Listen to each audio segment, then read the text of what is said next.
Beach இருக்கிறது.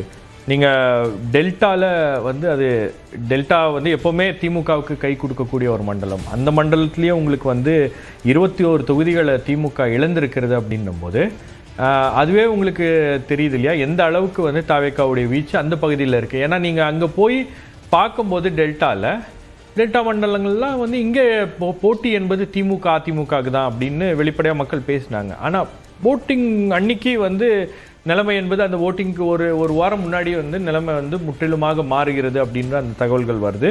பல பேர் சொல்லிட்டு இருந்தாங்க இது வந்து மேலேருந்து பார்க்கும்போது உங்களுக்கு இப்படி இருக்கும், ஆனால் உள்ளுக்குள்ளே ஒரு ஸ்ட்ராங் அண்டர் கரண்ட் இருக்குது, டெல்டாவிலேயே இருக்குது அப்படின்னாங்க.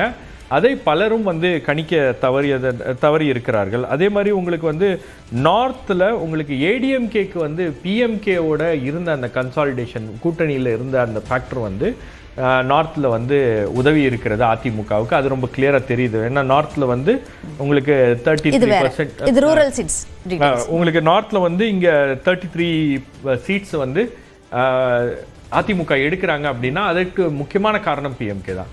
இன்னொரு பக்கம் இருந்த அந்த கன்சாலிடேஷன் தலித் ஓட்ஸ் எல்லாமே வந்து திமுக பக்கம் போக வேண்டிய அந்த வாக்குகள் எல்லாமே வந்து அது தாவேக்கா பக்கம் நகர்ந்து இருக்கிறது அப்படின்னு பார்க்குறோம். ரொம்பவே ஒரு பெரிய லாஸ் வந்து நார்த்தில் தான் நடந்திருக்கிறது. 50 தொகுதிகள் திமுக இழந்திருக்கிறது. அதே மாதிரி சவுத்தில் பார்த்தீங்கன்னா உங்களுக்கு 51 தொகுதிகளில் அதிமுகவுக்கு பெரிய அளவுக்கு அங்கே ஸ்டேக்ஸ் இருக்கிற மாதிரியே தெரியல. ஏன்னா 9 தொகுதிகளை அவங்க லூஸ் பண்ணியிருக்காங்க. ஆல்ரெடி அவங்க வந்து ஒரு டிக்ளைனிங் ஃபோர்ஸாக தான் சவுத்தில் இருக்காங்க.